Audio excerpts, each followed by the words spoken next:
역대상 16장 12절부터 18절까지 보겠습니다. 그의 종 이스라엘의 후손 곧 택하신 야곱의 자손 너희는 그의 행하신 기사와 그의 이적과 그의 입의 법도를 기억할지어다. 그는 여호와 우리 하나님이시라. 그의 법도가 온 땅에 있도다. 너희는 그의 언약 곧 천대에 명령하신 말씀을 영원히 기억할지어다. 이것은 아브라함에게 하신 언약이며 이삭에게 하신 맹세이며 이는 야곱에게 세우신 율례 곧 이스라엘에게 하신 영원한 언약이라.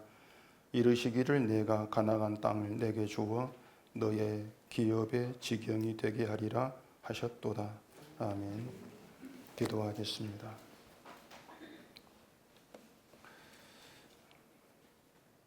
하나님이 행하신 일은 말씀을 통해서 드러나고 있고 우리는 그 말씀 안에서 하나님이 누구시고 행하신 일을 통해 드러나는 하나님의 뜻이 무엇인가를 깨닫게 되어집니다. 오늘 이 시간 너희 말씀 안에서 하나님의 우리에게 하신 그 언약의 의미를 깨달아 알게 하시고 그 언약 안에서 살아가는 것이 무엇임을 아는 이 시간 되게 하시옵소서. 예수님 이름으로 기도합니다. 아멘. 그 욥기서에 보면은 그 38장부터 41장까지 하나님이 욥에게 추궁하는 것처럼 질문하시는 그 내용이 있습니다. 제가 알기로는 그 질문이 77개 질문을 알고 있는데, 근데 그 많은 질문 속에서 욥이 그 답한 것은 딱 한 번이거든요. 하나님이 욥에게 하나님을 탓하는 자는 대답할지니라 이렇게 이제 말씀을 했을 때 욥이 한 말이 나는 비천에서 무엇이라 주께 대답하지를 못하겠습니다. 딱 그 하나 대답을 했던 것입니다. 그리고 욥은 더 이상 다른 대답을 이제 하지를 않아요. 또 대답하지 않겠다 이렇게 얘기를 하고 있고, 그런데도 하나님의 질문은 계속해서 이어지고 있었죠. 하나님은 욥에게 대답해라 이렇게 말씀을 하시면서도 욥의 그 답을 기다리지를 않습니다. 기다리지 않고 계속 다른 질문으로 이어져 가고 있죠. 그걸 보면 하나님은 욥의 어떤 답을 들으려고 질문을 하신 것이 아니고 그냥 일방적인 질문만 던지신 것인데, 결국 욥이 그 수많은 질문 그 속에서 딱 답할 수 있던 것은 나는 비천에서 뭐라 대답할 수 없습니다. 그것 하나뿐이었던 것입니다. 결국 그게 뭔가 하면은 그 하나님의 그 수많은 질문이 욥에게 파고들어서 끌어낸 것, 그 결론이 나는 비천합니다. 그 하나를 끌어냈다. 그게 하나님 질문이었다. 이렇게 볼 수 있다는 것이죠. 그 비천하다고 하는 것이 인간의 본질입니다. 본질이 비천인데 하나님의 질문이 그 인간에게서 욥의 인간의 본질을 이제 끌어낸 그런 결과가 된 것이죠. 자, 그러면은 우리가 그 욥의 대답을 이제 모른다 치고 하나님의 질문을 받는다고 하면은 과연 그 질문을 보면서 그 질문을 받으면서 나는 비천합니다. 그런 답이 나올 수가 있겠냐고 하는 겁니다. 하나님은 욥에게 질문한 것밖에 없다 그랬습니다. 너 이거 모르잖아. 너 이거 할 수 없잖아. 그러니 비천하지. 그렇게 추궁하신 것이 아니었어요.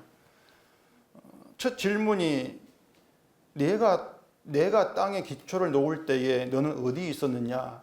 그게 질문의 시작인데, 그 질문에 뭐 우리는 나는 세상에 있지도 않았습니다. 그렇게 답하면은 될 문제죠.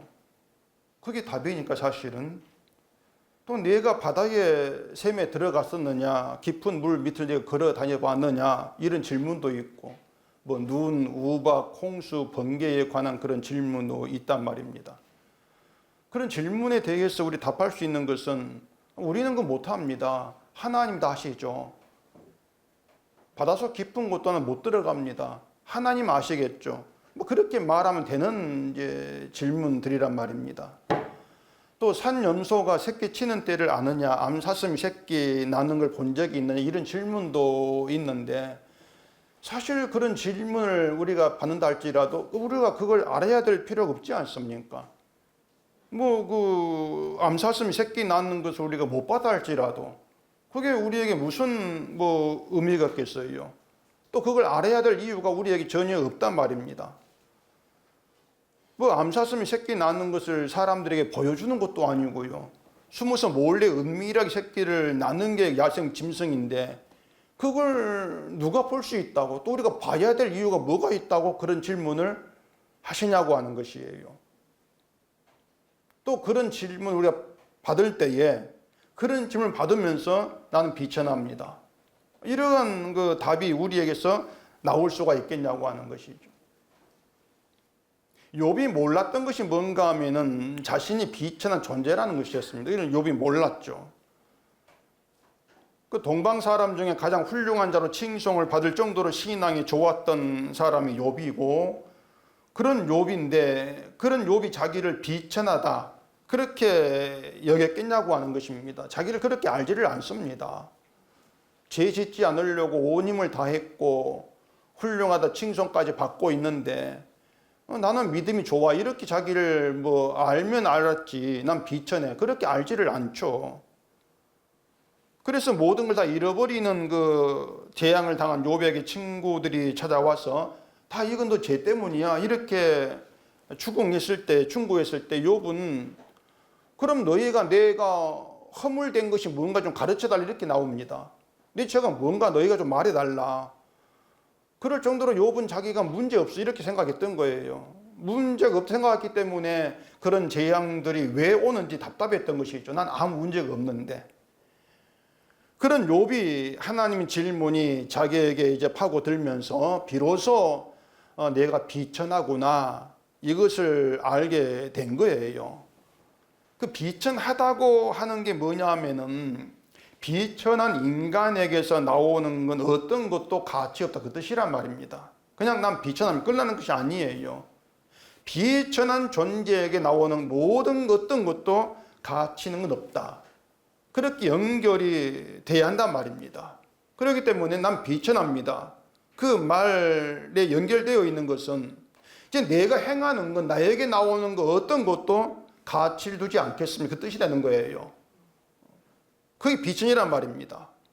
죄 짓지 않으려고 힘쓰고 경건하게 살려고 온 힘을 다했던 나의 모든 행실들, 나의 모든 삶들이 가치 없는 것임을 내가 알았습니다. 그 뜻이란 말이에요. 비천이란 말이 거기다 포함되어 있단 말입니다. 근데 그게 욥의 새로운 시작이라고 할 수가 있는 거죠. 나는 비천합니다. 그렇게 비천한 것이 인간의 본래 자리인데 그 인간의 본래 자리로 돌아와서 새롭게 시작을 하게 하는 것이 하나님의 질문 말씀이었단 말입니다. 괜히 하나님이 욥을 곤란하게 하려고 질문한 것이 아니에요. 비슷한 자리에 돌려놓고 그 자리에서 새로운 시작을 하게 하시려고 하시는 질문이었다. 이렇게 얘기할 수가 있는 것이죠.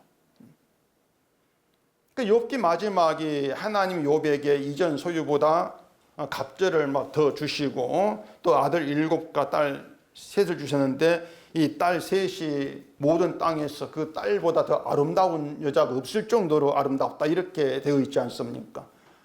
그 정도면 욥이 이제 마지막에 가서는 다시 돈 자랑도 할 수 있고 또 딸 자랑할 수 있고 그런 그 환경이 갖추어진 거란 말입니다.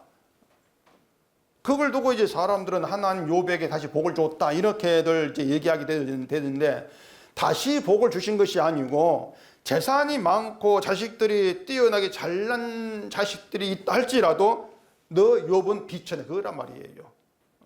계속이 비천한 자야. 그러니까 하나님이 재산을 갑주를 더 주고 자식을 잘난 자식을 준다 할지라도 그래도 욥은 자랑거리가 될 수 있는 게 없어는 여전히 비천해. 그게 욥의 새로운 시작이었던 것이에요. 욥에게 그걸 알게 하신 것이 하나님의 질문이었고 질문에 가져다 은혜였다. 그렇게 이제 해석할 수 있단 말입니다. 그러면 이제 우리의 문제가 드러나죠. 우리의 문제가 무엇인가? 그 문제가 뭔지 아시겠습니까? 욥이 알게 된 것. 나는 비천하다. 그게 인간의 본질이라고 말씀드렸는데, 그 본질을 우리가 모른다 그것이 아니고 그 본질을 내가 아는 것을 필요로 하지를 않는다는 것입니다. 인간이 비천해, 그게 인간 본질, 그래 알았습니다. 그냥 그게 끝나는 것이지, 그 본질을 아는 게 내 어떤 그 믿음의 삶이나 어떤 세상을 살아가는데 필요한 것이 아니야. 필요한 것을 여기지를 않는다는 것이에요. 그러니까 하나님 믿고 신앙생활 하는 데 있어서 내가 비천하다는 것을 아는 게 무슨 필요가 있냐 그겁니다. 여러분은 뭐 그렇게 생각지를 않는다 할지라도 거의 모든 기독교인들의 생각이 그래요. 이 사람들은 자기에게 필요한 것만 알려고 합니다. 도움되는 것, 그것만 알려고 그래요. 신앙생활에 필요한 것, 있어야 돼. 그것만 알려고 하죠. 그런데 나는 비천하다고 하는 것이 그렇게 신앙생활이 있어 없으면 안 되는 것으로 이렇게 보지를 않고 있는 거예요. 비천하다는 것을 생각하지 않아도, 그걸 몰라도 교회에 나올 수 있는 것이고, 예수 믿고 신앙생활하고 봉사하고 전도 선교하고 이러한 모든 일들에 그 비천함을 알고 모르고 이게 무슨 의미가 있는 것이에요. 그걸 몰라도 신앙생활 지장이 없다고 하는 것이죠. 그런데 과연 그러냐고 하는 겁니다. 과연 그러냐? 비천함을 아는 것과 모르는 것의 차이를 제가 욥의 경우를 두고 이제 미리 말씀을 드렸습니다. 비천함을 모르게 되어지면은 자기가 행하는 것 하나하나의 가치를 둬요. 내가 행하는 것 하나하나에 믿음의 의미를 두고 가치를 둔단 말입니다. 그러면서 이런 행함이 있으니까 내가 이제 믿음이 있는 것이지, 그렇게 자기를 또 확인하게 되죠. 그렇게 자기 행함이 내가 하는 일에 믿음의 가치를 두게 되어지면 자연히 예수님이 행하신 일에 대해서는 희미해져요. 예수님의 일은 내 안에 지워진단 말입니다. 그리고 하나님 나 이렇게 믿음을 잘 살고 있습니다. 자기 믿음을 알아주기를 기대하게 되고 내 믿음이 드러나기를 자꾸 바라는 것이죠. 그게 자기 비천을 모르는 자의 행실이에요, 그것이.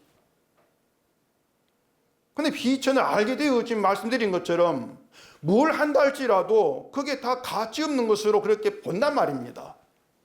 믿음으로 연결을 안 시키는 거예요. 어떤 걸 해도 난 비천한 자야, 그렇게 하는 것이 완전히 다른 것이에요.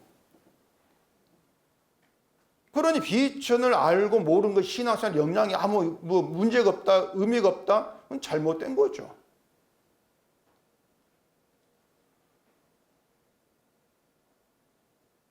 오늘 언약이 이제 그런 문제와 연관이 있는데, 본문에 언약이란 말이 있어요. 12절부터 봐보십시오.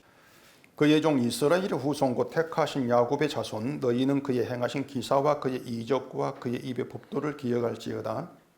그는 여호와 우리 하나님이시라. 그의 법도가 온 땅에 있도다. 너희는 그의 언약 곧 천대에 명령하신 말씀을 영원히 기억할지어다. 기억할지어다, 기억하라, 이렇게 반복이 되고 있습니다.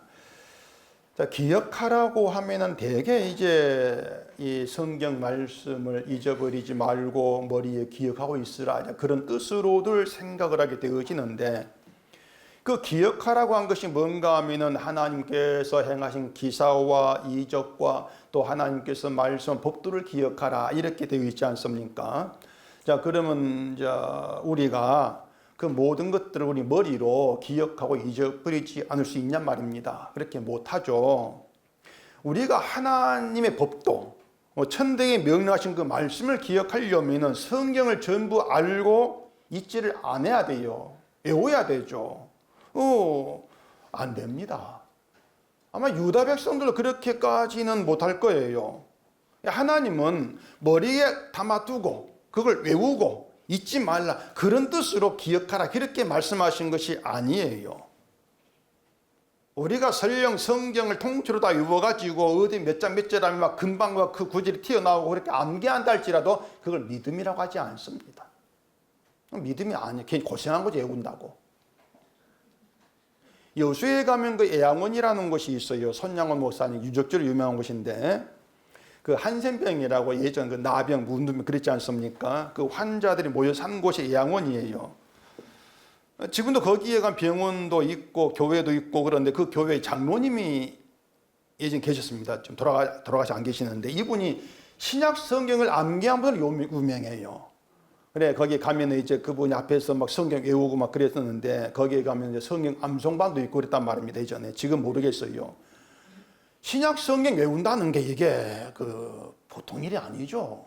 쉬운 일이 아니란 말입니다. 근데 본문에서 기억하라고 하는 것은 외워서 잊지 마. 그래서 어디 몇 장 말하면 탁탁 태워 나올 신이 돼야 돼. 그런 뜻이 아닌 거예요. 그 15절에 너희는 그의 언약 천대에 명령하신 말씀을 영원히 기억하라 했지 않습니까? 하나님이 명령하신 그 말씀, 천대에 명령한 말씀을 딱 두 글자로 모아버리면 언약. 복잡하지가 않아요. 하나님의 언약, 이 언약이 천대에 명령한 말씀이다. 간단하지 않습니까? 언약. 언약을 기억하면, 언약을 알면은 그 하나님이 행하신 일, 기적, 천대의 모든 명령한 말씀 다 기억하다 아는 그런 것이 된단 말입니다. 언약을 알면 되는 거예요. 그러니까 하나님이 행하신 일들, 이적들, 그 법도들이 모두가 다 하나님의 언약을 드러내고 있다. 그런 뜻이 되는 것이죠. 그렇기 때문에 성경을 통째로 외운다 할지라도 언약을 모르면 성경 모르는 겁니다. 언약을 모르면 성경을 해석한다 할지라도 언약을 모르면 그건 복음이 아닌 게 되는 거예요. 복음에서 멀어지는 결과밖에 안 되는 것이죠. 그런데 사람들이 언약에 그렇게 관심을 두지를 않습니다. 내가 비천한 걸 몰라도 신앙생활 돼. 그런 생각처럼 그 언약 몰라도 신앙생활은 얼마든지 가능해. 그런 생각들이란 말이에요. 언약 몰라도 뭐 기도할 수 있는 것이고, 언약 몰라도 전도할 수가 있고, 언약 몰라도 성경 읽고 외우고 예수 믿고 천국 갈 수 있다. 그런 생각들이란 말입니다. 그런데 언약을 모르면은 그 모든 게 헛된 것이에요. 헛되다고 하는 것은 방향이 다르단 말입니다. 십자가가 아니란 뜻이 되는 거예요. 언약을 모르고 기도하면은 그 기도 자체가 언약과 달라요.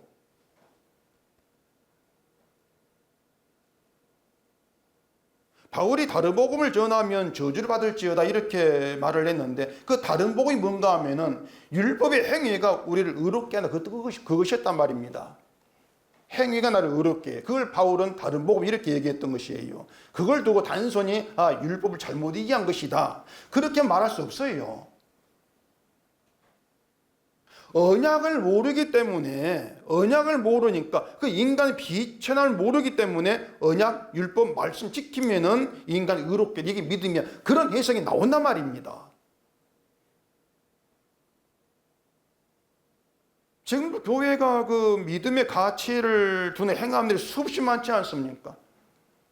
이거 믿음의 행함 많잖아요. 그리고 사람들은 그런 행함들을 통해서 자기 믿음을 또 확인한단 말입니다. 이런 행함이 내게 있으니까 내가 믿음만이 있고 예수를 믿고 있어. 자기를 확인하죠. 자, 행함은 육신의 문제고 믿음은 영혼의 문제, 영적인 문제인데 결국 행함으로 믿음을 확인한다는 것은 육신으로 영의 문제를 확인하는 그런 결과가 된단 말입니다.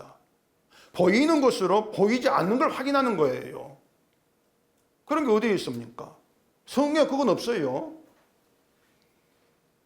육신의 일은 보이는 것이고 영의 일은 보이지 않는 것인데 보이는 것으로 보이지 않는 걸 확인한다.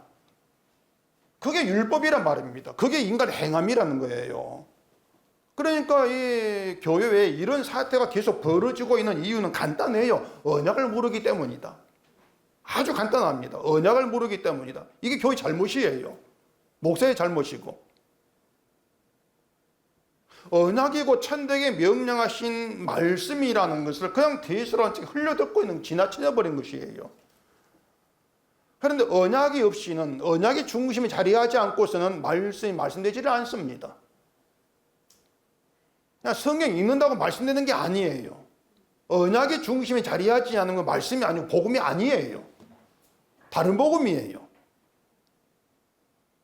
그러니 언약 모르면 복음을 분별을 못하죠. 다 똑같은 설교, 똑같은 말씀, 똑같은 성경 이렇게 받는단 말이에요. 언약을 모르면.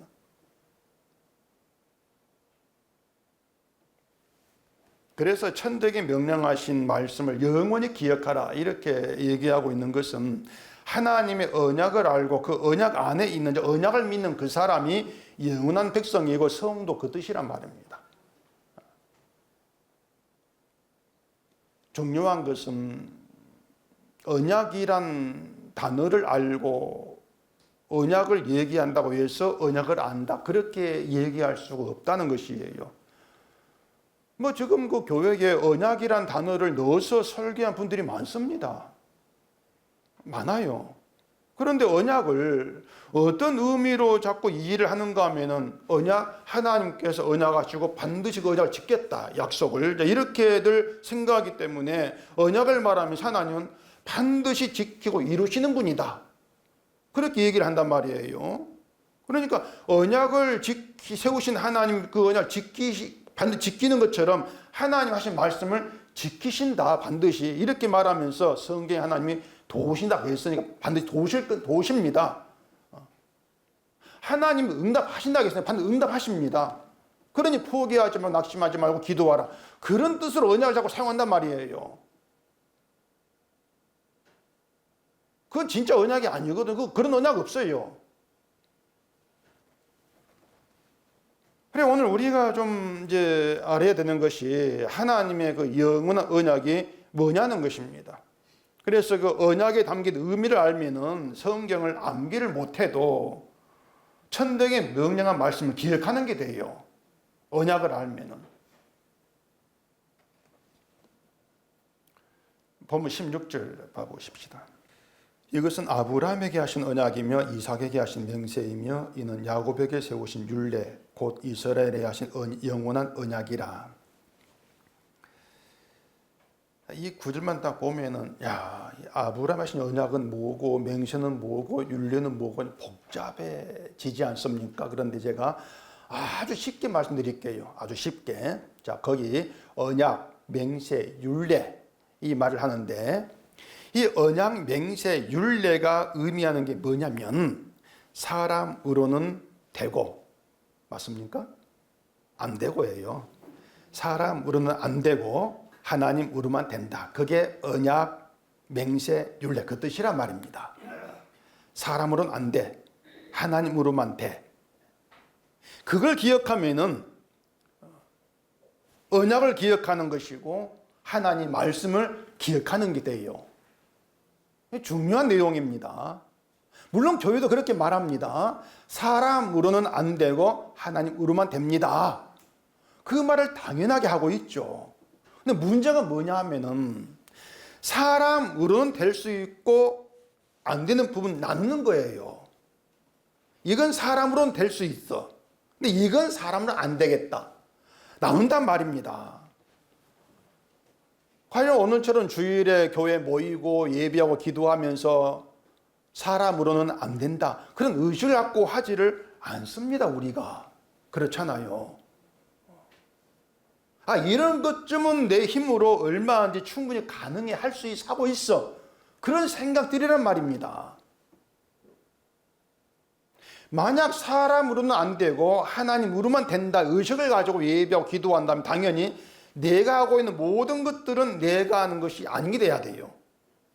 하나님으로만 되니까. 사람으로 안 되니까 내가 뭘 해도 내가 한 게 없어야 돼요. 그러면 주일 짓겠다 이 말도 하면 안 되는 것이고 내가 예배 드렸어 이 말도 나오면 안 되는 거죠. 신앙 행위라고 하는 모든 일에서 내가 그 말 자체가 아예 빠져버려야 돼요. 그래야만이 하나님으로만 됩니다. 그 의미가 된단 말이에요. 내가 한 일은 전혀 없는 제로 상태. 하나님으로만 된 일이니까. 근데 사람들이 우리가 그런 의식을 가지고 하냐 그 말입니다. 안 하잖아요. 그런 의식이 없어요. 처음부터 끝까지 내가 할 수 있는 일은 내가 하는 일. 그렇게 생각하기 때문에 내가 주일 지켰고 헌금했고 이렇게 나오지 않습니까? 또 하나 생각할 게 있습니다.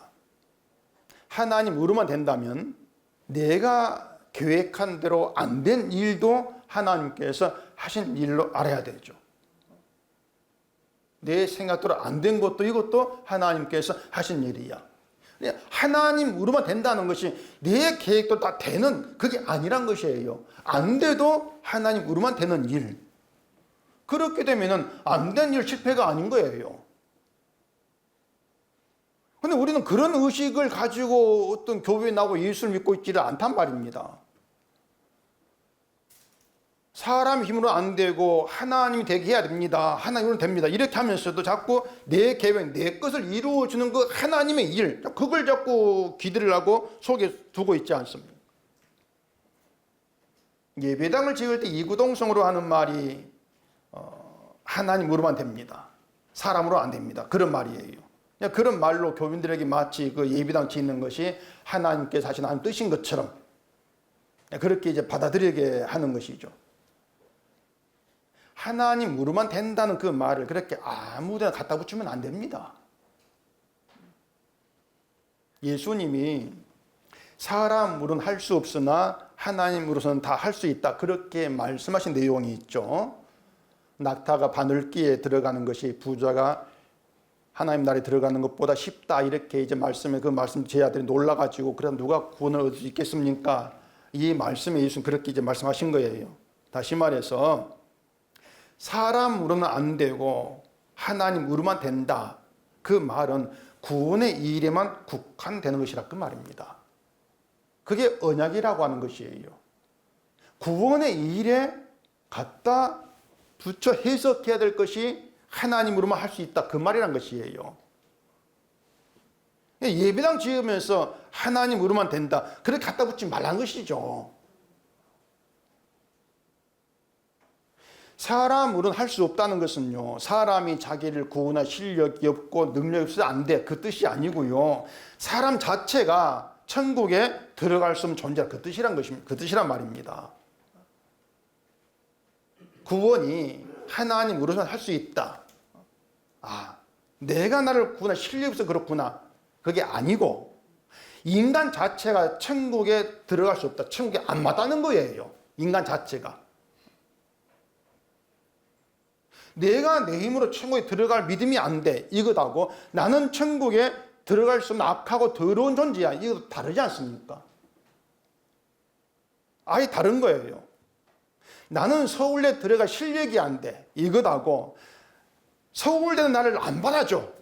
이것하고 달라요. 이건 실력 문제가 아니란 말입니다. 내 실력하고 안 돼. 이것은 내 탓이죠. 내가 실력이 안 되구나. 난 그 정도구나. 그래 끝나는 것인데 서울대가 나를 안 받아. 이것은 서울 지금 뭐 나를 안 받아. 내가 뭐라고 왜 안 받아줘. 그것이란 말이에요. 천국이 그래요. 천국은 너는 내 천국에 들어와 실력이 안 돼. 이것이 아니고 너를 내가 안 받겠다. 그것입니다. 왜? 더러우니까. 죄된 놈이니까 안 받겠다. 그것이란 말이에요.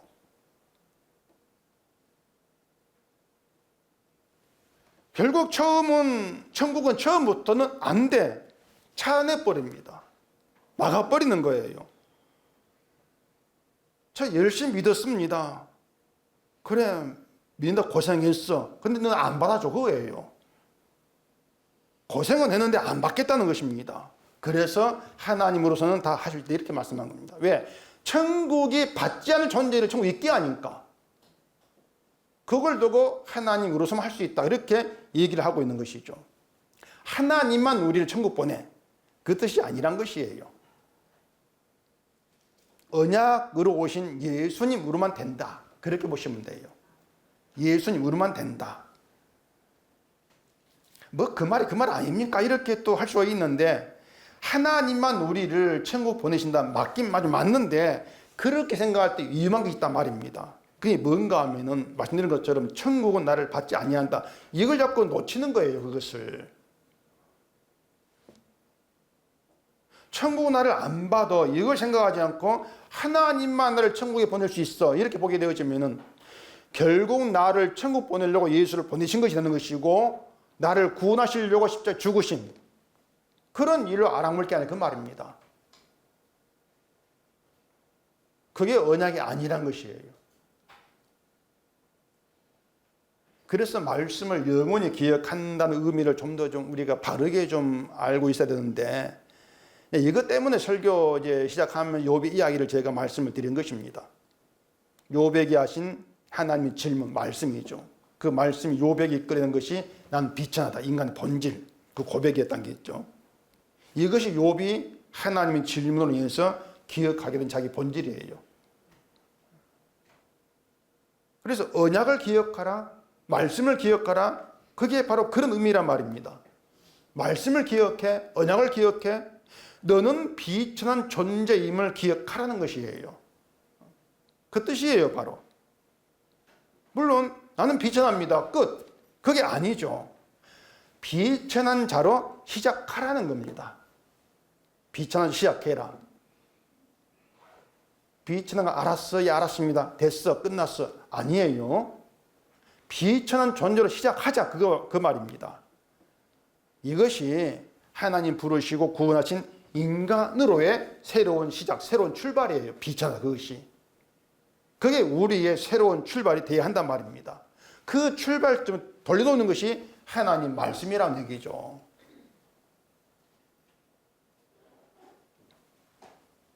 하나님 홍수로 세상을 심판하셨는데 노아가 방주에서 나온 다음에 한 일이 하나님께 번제를 드린 것이었습니다.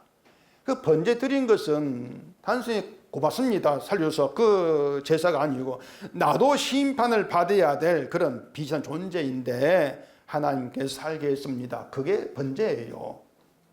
나도 이렇습니다. 그렇게 시작한단 말입니다. 그 나를 빼버리면은 나 구원해서 감사합니다, 그렇게 된다니까요. 그게 언약이 아니라는 것입니다.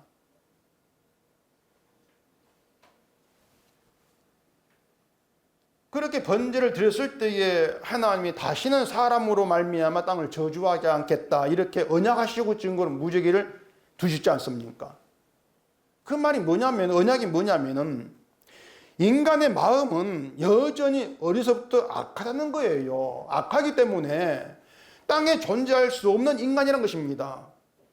계속 심판해 버려야 돼요. 그런데 하나님 언약 때문에, 언약이 있기 때문에 그 언약의 혜택, 언약의 효능으로 땅에 두 발 붙고 산다, 그 말입니다. 언약이 너를 살게 하고 있어, 두 발 붙이고. 그 의미란 얘기예요. 그러니까 언약으로 인한 혜택을 알아야 되는데, 그 혜택을 알려면은 내가 악하다는 죄를 알아야 된단 말이에요.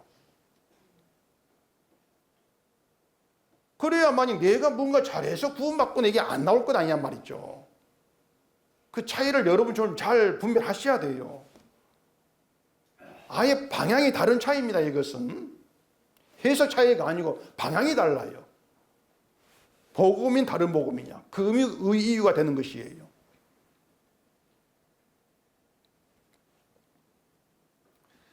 다시 18절 봐보십시다. 이르시기를 내가 가나안 땅을 내게 주어 너희 기업의 지경이 되게 하리라 하셨도다. 자, 하나님이 아브라함에게 약속하시면서 가나안 땅을 주겠다 약속하셨고, 그 약속 계속 이어지지 않습니까? 그런데 이제 아시다시피 이제 약속의 땅, 가나안 땅을 주겠다고 말씀하시고 바로 이스라엘에게 가나안 땅을 주신 것이 아니었어요. 약속은 했는데 먼저 이스라엘을 애굽으로 보내죠. 애굽 보내면서 먼저 한 사람 애굽에 가게 합니다. 요셉이죠. 요셉을 먼저 애굽 보내놓고 그 요셉을 국무초리로 만들어요. 그런 후에 애굽으로 이스라엘 갔을 때에 요셉 때문에 이스라엘 애굽 땅에서 편하게 살지 않습니까? 그러면서 하나님 잊어버립니다. 편하게 살면서 하나님 잊어버려요. 그렇게 하나님을 잊어버린 이스라엘을 다시 애굽에서 끄집어 내시려고 모세를 보내십니다. 그러니까 하나님께서 행하신 이런 일들, 이런 일들을 우리가 기억하려고 해도 도무지 납득이 안 되는 거죠. 우리 안목에서는 납득이 안 되는 거예요. 아니, 가나안 땅을 약속하셨으면은 바로 그 땅을 주시면 될 것인데 왜 애굽 보냈다가 다시 끄집어 냈다가 또 광야로 보냈다가 가나안 들어가시는가? 그런다고 해서 이스라엘이 나아진 건 전혀 없는데 왜 그렇게 하시는가?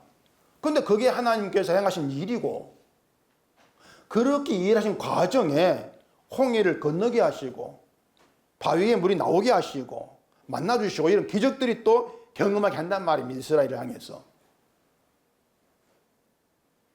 그리고 그 일들을 기억하라 이렇게 말하는 거예요. 그리 말씀드린 것처럼 하나님께서 애굽에 이스라엘 보냈고 끄집어냈고 광야에 들어가게 했고 또 기적을 행했고 가나안 돌아가게 하셨고 그 됐구나 그걸 압니다. 그게 기억이냐는 것이에요. 그 기억 아니에요, 여러분. 시편을 가보십시다. 시편 105편입니다. 시편 105편 5절부터 보겠습니다. 그의 종 아브라함의 후손 곧 택하신 야곱의 자손 너희는 그가 행하신 기적과 그의 이적과 그의 입의 판단을 기억할지어다. 그는 여호와 우리 하나님이시라. 그의 판단이 온 땅에 있도다. 그는 그의 언약과 천대에 걸쳐 명령하신 말씀을 영원히 기억하셨으니 이것은 아브라함과 맺은 언약이고 이삭에게 하신 맹세이며 야곱에게 세우신 율례 곧 이스라엘에게 하신 영원한 언약이라. 오늘 본문과 거의 같은 내용 되어 있죠. 같은 내용. 그런데 거기 보면은 같지 않은 내용이 하나 있습니다. 오늘 본문에서는 기억할지어다 이 말을 다윗이 레위 사람을 세워서 이스라엘 백성들을 향해 하는 찬송이에요. 백성들의 기억하라 이제 그런 의미가 되겠죠. 그런데 이 시편 105편 8절에서 기억한다는 것은 누가 기억했다고 합니까? 누구예요? 기억한 주체가 하나님이에요. 하나님이 영원히 기억하셨다. 이게 시편이란 말입니다. 역대상 본문은 이스라엘을 기억하라는 것인데 시편은 하나님이 기억하셨다. 무슨 뜻이겠습니까? 인간은요, 말씀을 기억하란다고 해서 기억하는 그런 존재가 아니라는 겁니다. 이건 주패도 안 돼요. 뭐 때리고 돈 주고 얼려도 얼린다, 어른다. 그래도 기억할 인간이 안 돼요. 왜냐? 아까 얘기했죠. 사람은 세상을 살아가는데 나에게 필요한 일, 나에게 도움되는 것, 그것만 기억하려고 하지. 필요도 하지 않고 아무 의미도 없는 말씀을 굳이 기억해야 될 필요성을 느끼지를 않는다는 겁니다. 한마디로 말씀에 절박함도 관심도 없이 사는 게 인간이죠. 그렇기 때문에 말씀을 좀 사모하세요. 뭐 그런 말들이 의미가 없어요. 말씀을 사모하고 말씀을 즐거워하세요. 이렇게 아무리 목사 그 앞에서 딱 다른 설교 안 하고 그 설교만 편집을 한다 할지라도 이건 안 바뀝니다. 절대 사모 안 합니다. 즐거워하지도 않고. 왜? 내가 사모하고 천재 때깔 넘겼는데 뭐. 근데 뭐 성경이 뭐 좋다고 이걸 사모 기억하겠어요? 즐거워하겠어요? 안 돼요. 자, 하나님 이스라엘을 애굽으로 보냈다고 했고 그 전에 요셉 먼저 보내서 구무처리 만들고 그 덕분에 편하게 살게 했다겠습니다. 편하게 사는 가운데 이스라엘 하나님 잊어버린다겠어요. 잊어버려요.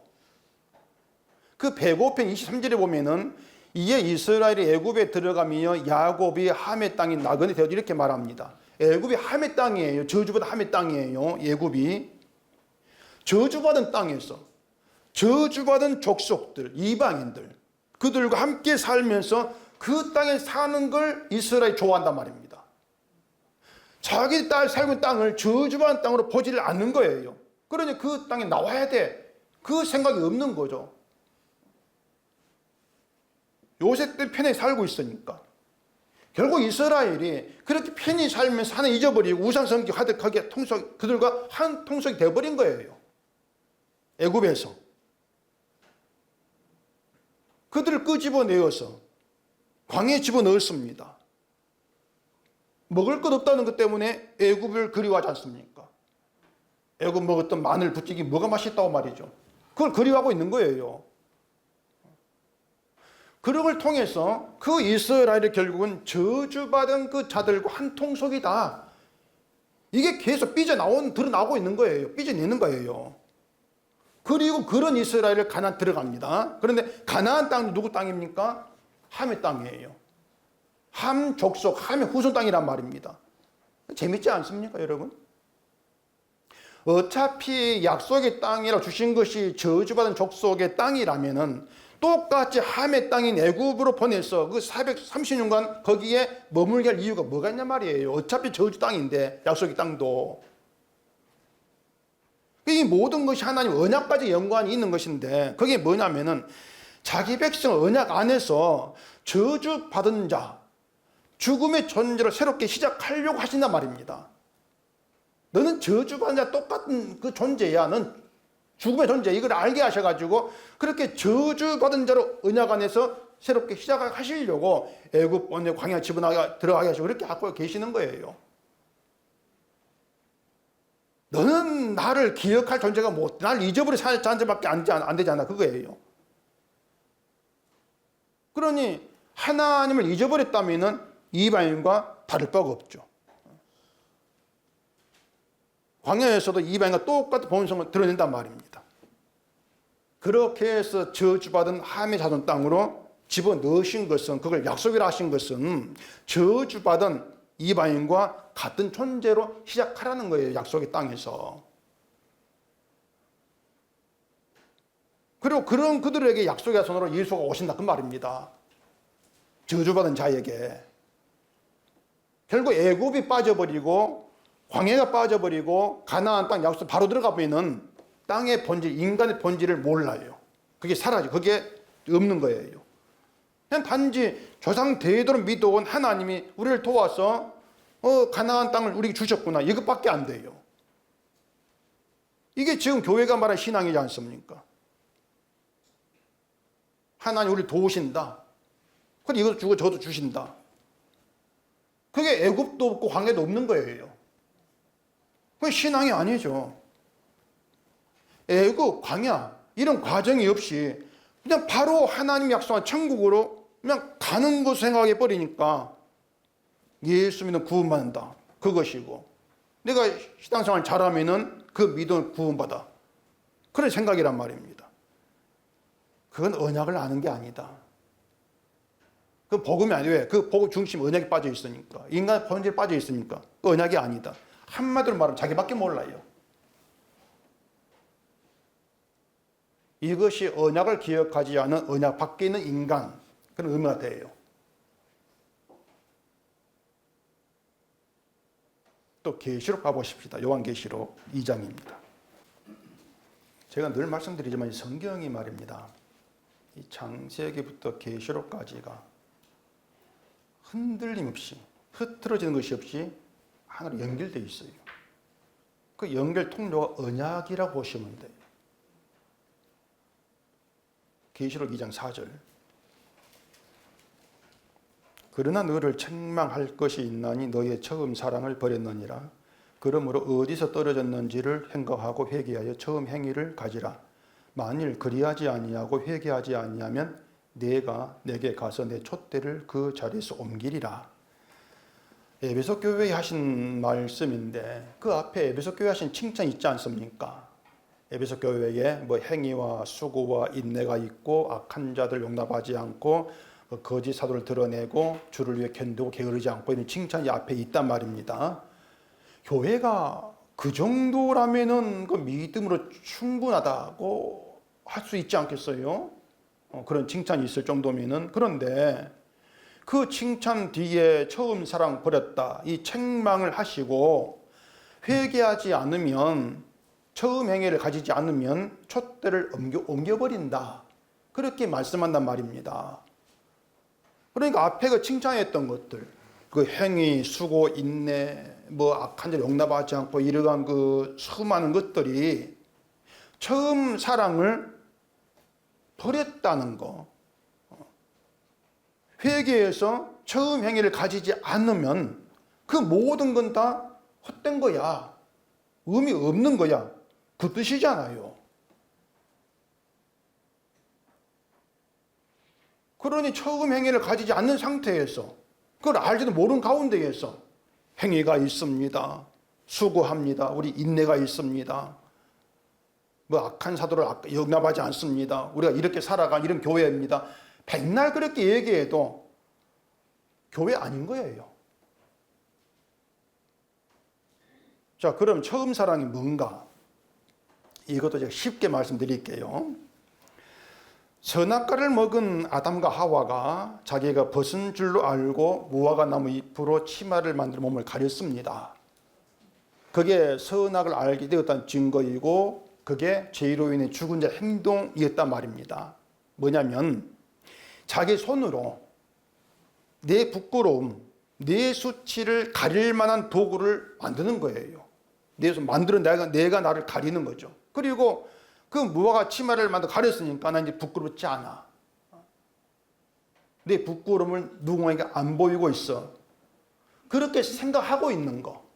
그게 선악을 알게 되고 죽은 인간이 자기를 위해 행하고 살아가는 방식이 돼버린단 말입니다. 인간이 어떤 믿음의 행위라고 하는 자기를 가리는 거죠. 수치는 가리고 자기의 잘됨을 드러내는 것을 내려고 자꾸 뭔가 행하고 만들지 않습니까? 그걸 자기 옷을 입고 말이죠. 그게 근데 죽은 자의 증거고 행실이란 말이에요. 그런 인간에게 하나님 찾아오셨고, 여자 때문에 뱀 때문입니다. 죄를 변명한 인간을 위해서 가죽옷을 지어 입히시는 것으로 사랑을 드러내신 게 처음 사랑이에요. 그게 처음 드러난 사랑이죠. 처음 사랑은 또 다른 사랑, 두 번 사랑이 있다는 것이 아니고 처음 사랑, 그 계속된 사랑이라 그 말입니다. 그러면 처음 사랑을 버렸다, 이게 뭐겠습니까? 처음 사랑을 버렸다고 하는 것은 자신을 죄로 인해 죽은 자로 보지 않는 게 처음 사랑을 버린 거예요. 그것이 자기를 저주받은 비천한 자로 보지 아니한다면은 결국 그들의 행함과 수고와 인내와 부지런, 그걸 드러낼 것이고, 그럼 그것은 다 거짓이다 그 말입니다.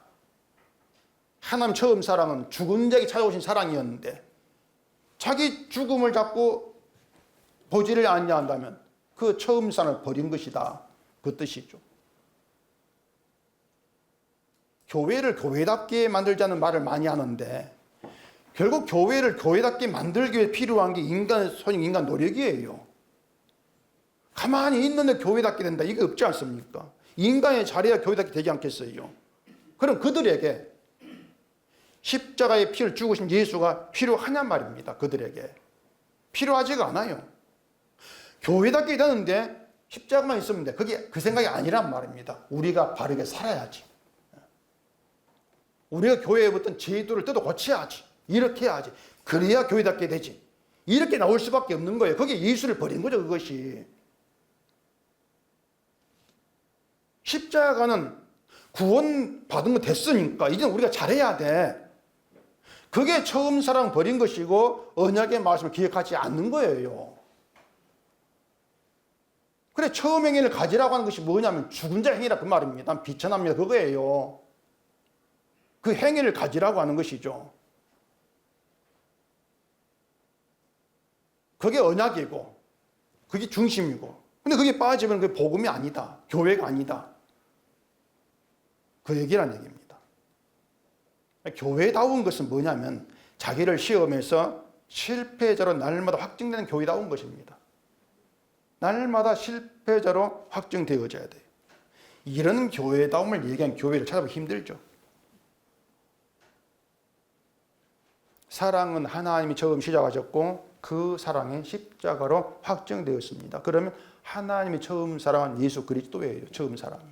따라서 처음 사랑을 버렸다는 것은 예수를 버렸다, 그 뜻인데, 교회 다니는 사람이 그걸 인정할 리가 없죠. 난 예수 안 버렸는데, 나 교회 다니자고 있잖아. 그런데 우리가 선악과 먹은 아담 하와처럼 내 수치를 내 손으로 가리겠다고 한다면 뭐가 되겠습니까? 내 부끄러움 내 가릴래, 내가 믿음 생활 잘했어, 잘 살아, 바르게 살았어, 내 부끄러움을 가려서 부끄럽지 않은 구원받겠다, 그게 예수를 버린 거란 말이에요. 처음 사람 버린 거란 말입니다. 십자가에 다 이루신 그 예수가 아니란 얘기죠. 십자가 예수 앞에서는 우리가 내놓을 것은 아무것도 없어야 돼요. 근데 아무것도 없는 그것을 게으르다 하지 않습니까? 내놓을 것 있어야 그걸로 상반한다. 이렇게 믿고 있잖아요. 내놓을 것이 없는 상태를 견디지를 못해요, 사람들이. 죽은 자, 비천한 자에게 베풀어진 사랑 십자가다. 이걸 모른단 말입니다. 처음 사랑은 죽은 자의 차례에 베풀어졌다. 이걸 몰라요. 영원한 언약은 십자가 예수의 피입니다. 예수님 피는 비천한 자들이 베풀은 용서고 궁유의 은총이에요. 죽은 자에 베풀어진 은총이에요. 때문에 언약은 우리가 잘해보겠습니다. 그걸 용납하지 않습니다. 그래 인간은 천국에 안 맞아요. 우리가 잘할 수 있는 건 아무것도 없어요. 언약 기억을 하지만 우리는 잊어버려요. 우리는 잊어버리는데 하나님께 기억하신단 말입니다. 하나님이 기억하시고 언약을 이루신다. 그게 예수님 아니십니까? 예수님이 아니에요. 인간이 기억을 잘해서 예수 오신 것이 보내신 것이 아니에요. 인간이 잊어버리는데 하나님이 언약을 기억하시고 주를 보내셔서 사랑을 행하시고 이루신다. 그러니까 예수를 만나게 되어지면 나는 예수를 기억하지도 아니했는데 어떻게 주님이 날 찾아오십니까? 이게 언약이구나. 그래서 나는 비천하구나. 죽은 자이고. 늘 그렇게 드러날 수밖에 없는 거예요.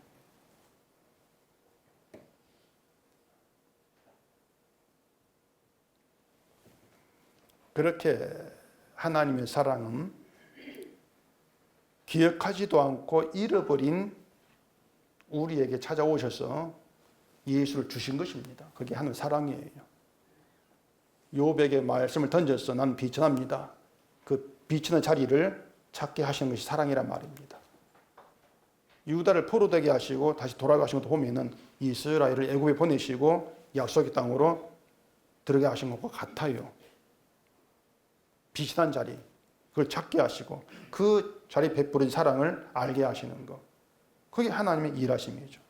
그러니까 자기 백성을 징계하시는 것, 책망하시는 것 모두가 다 사랑이에요.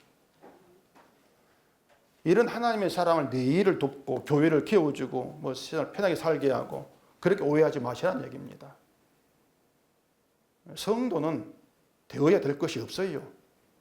죄인 되었을 때에 우리를 위해 죽으신 예수 안에 이미 사랑이 확증된 자가 성도이기 때문에 돼야 될 것도 이룰 것도 없는 게 성도입니다. 성도는 그냥 십자가 용서, 은혜를 얘기하면 돼요. 내가 누구인가 그걸 기억하는 가운데에서 죽은 자의 자리 찾아오신 그 사랑만 아시고 그 사랑을 감사하면 되는 거예요. 그래서 사랑은 내가 나 된 것은 하나님의 은혜입니다. 그런 고백이 하게 되는 것이고 용서를 기뻐하게 하는 것이죠. 인간의 처음의 자리, 처음 행위에서 이런 하나님의 사랑을 아시고 그 사랑이 여러분 기쁨 남기를 바랍니다. 기도하겠습니다. 우리 아버지 하나님, 다시 또 말씀 앞에서 인간이 어떠한 존재인가를 알게 하시기를 원합니다. 비치는 자리, 그 자리에 있게 하시고 그 자리에서 사랑으로 시작하신 언약을 깨닫는 저희가 되게 하셔서 오직 하나님의 사랑만 자랑하고 높이는 저희가 되게 하시옵소서. 예수님 이름으로 기도합니다. 아멘.